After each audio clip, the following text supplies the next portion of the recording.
নমস্কার, আপনারা দেখছেন সংকেত মিডিয়া, সোজা কথা সহজভাবে। শুভ সকাল, নমস্কার। আজ ঈশ্বর কথায় শ্রী শ্রী গীতা থেকে অষ্টম অধ্যায়, তার বাংলা রূপান্তর আমরা পড়ব। বঙ্গানুবাদ করে যতটা পারি অনুধাবন করার চেষ্টা করব। সত্যিই তো অনেক কথার অর্থই আমাদের ব্যবহারিক জীবনে হৃদয়ঙ্গম করতে সবাই কি পারি? কেউ কেউ তো নিশ্চয়ই পারে। আমরা তাদেরকে আমরা প্রণাম জানাই। এনারা আমাদের কাছে নমস্য। গীতা পাঠ আমাদের জীবনের সমস্ত যে যুদ্ধ, সেই যুদ্ধে সহায়ক হয়ে এগিয়ে যাবে, এই কামনা করে আজকে ঈশ্বর কথায় গীতা পাঠ শুরু করি। অর্জুন বলিলেন, হে পুরুষোত্তম, সে ব্রহ্ম কি, অদ্বৈত কি, কর্ম কি, অধিভূত কি, অধিদৈবই বা কাকে বলে? হে মধুসূদন, এই শরীরে অধিযোগ্য কে এবং কিরূপে তিনি থাকেন? আর মৃত্যুকালে সংযত চিত্ত মানবগণ কি উপায়ে তোমাকে জানিতে পারে? শ্রী ভগবান বলিলেন, পরমাত্মাকে ব্রহ্ম বলে, স্বভাবকে অধ্যস্ত বলে, আর যজ্ঞাদি যেসব কাজের ফলে মানবগণের জন্ম ও বৃদ্ধি হইয়া থাকে তাহাকে কর্ম বলে। হে অর্জুন, দেহাদি নশ্বর পদার্থকে অধিভূত বলে। হিরণ্যগর্ভ হইলে অধিদৈব। এই সকল দেহে যোগ্য ফল দাতা রূপে আমি হইলাম অধিযোগ্য। মৃত্যু সময়ে যিনি আমাকে স্মরণ করিতে করিতে দেহ ত্যাগ করেন, তিনি আমাকেই প্রাপ্ত হন, এ বিষয়ে কোনো সংশয় নাই। মৃত্যুকালে যে ব্যক্তি যাহা স্মরণ করিতে করিতে দেহ ত্যাগ করেন, সেই ব্যক্তি সেই ভাব পাইয়াই থাকে। তুমি সর্বদাই আমাকে স্মরণ করো এবং যুদ্ধ করো। আমাকে মন ও বুদ্ধি সমর্পণ করিয়া কার্য করিলে তুমি আমাকেই পাইবে।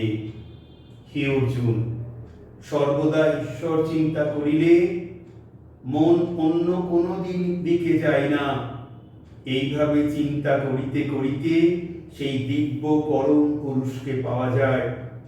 সেই পরম পুরুষ সর্বজ্ঞ, অনাদি, সর্বনিয়ন্তা, সূক্ষ্মাতি সূক্ষ্ম, সকলের বিধাতা, অচিন্ত রূপতম, সূর্যবৎ, সপ্রকাশ, আর ইনি প্রকৃতির অতীত।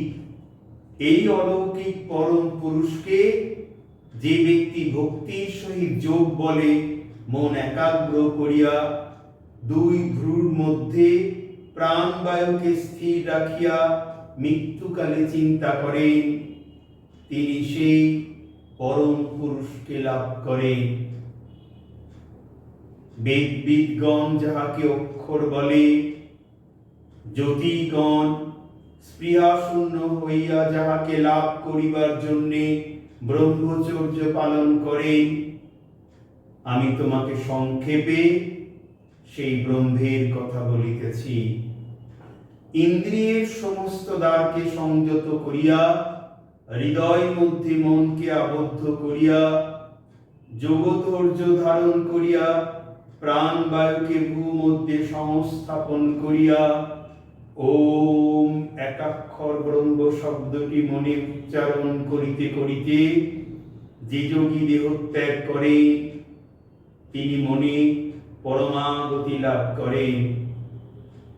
যে যোগী অনন্যমনা হইয়া আমায় সর্বদাই স্মরণ করে, সেই সমাহিত যোগীর পক্ষে আমি সুলভ জানিবে। মহাত্মারা আমাকে পাইলে পরম সিদ্ধি লাভ করেন। তাই জন্ম লইয়া এই দুঃখময় অনিত্য সংসারে পুনর্জন্ম গ্রহণ করিতে হয় না। ব্রহ্মলোকাদি লোকবাসী সকলেরই পুনর্জন্ম হইয়া থাকে, কিন্তু আমাকে পাইলে তাহাকে আর পুনর্জন্ম লইতে হয় না। 1000 দিব্য যুগে ব্রহ্মার একদিন বা এক রাত্রি, ইহা যিনি জানেন তাহারই দিন বা রাত্রি প্রকৃত জ্ঞান আছে। ব্রহ্মার দিন হইলেই জগৎ সৃষ্টি হয়, আবার রাত্রি হইলেই তাহা বিলীন হয়। হে অর্জুন, এই প্রকার প্রাণীরা বারবার নিজ কর্মবশে জন্ম লয় এবং রাত্রিকালে আবার বিলীন হয়। দিন আসিলে কর্মবশে তাহারা পুনর্জন্ম লয়। এই অব্যক্ত হইতে শ্রেয় যে ভাব সনাতন বলিয়া কথিত, তাহাও অব্যক্ত। তাহা কিন্তু সর্বভূত নষ্ট হইলেও বিনাশ প্রাপ্ত হয় না। তাহা অব্যক্ত, অক্ষয় এবং তাহাকে পরমাগতি বলে, যাহাকে পাইলে আর জন্ম হয় না। তাহাই আমার পরম ধাম। হে অর্জুন, সকল জগৎ যার মধ্যে আছে আর যিনি সকল জগৎ ব্যাপিয়া আছে, সেই পরম পুরুষকে শুধু একনিষ্ঠ ভক্তিতেই পাওয়া যায়।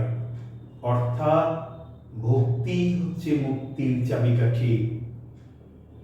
যে সময় মৃত্যু হইলে যোগীরা আর ফিরিয়া আসেন না, এবং যে সময় ফিরিয়া আসেন তাহা আমি তোমায় বলিতেছি।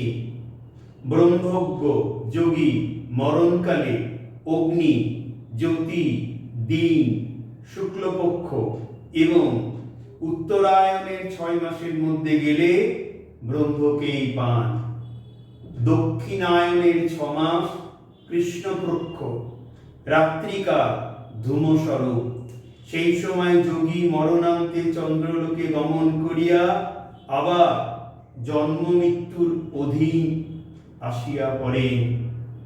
শুক্লপক্ষ আর কৃষ্ণপক্ষ, এই 2 পক্ষ জগতে নিত্য।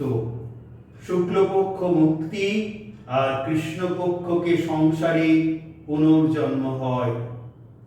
শুক্ল আর কৃষ্ণ, মোক্ষ আর সংসার, এই 2 পদ জানিয়া যোগী কখনো মোহগ্রস্ত হয় না। হে পার্থ, অতএব সর্বকালে তুমিও সদা যোগযুক্ত হও।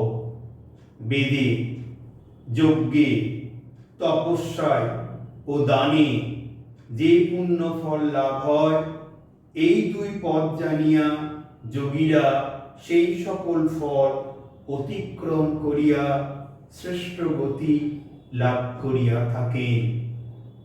সংসারে থাকাটাও যে কর্ম, সেই কর্মের কিন্তু অনুপ্রেরণা আমাদের শ্রীকৃষ্ণ গীতার মাধ্যমে দিয়ে যাচ্ছে।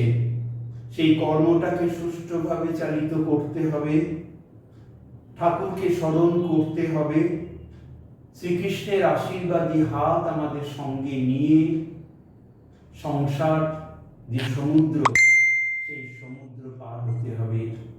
এই কথা বলে সকলের কুশল কামনা করে আজ শেষ করছি।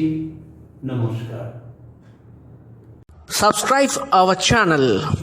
Press the bell icon.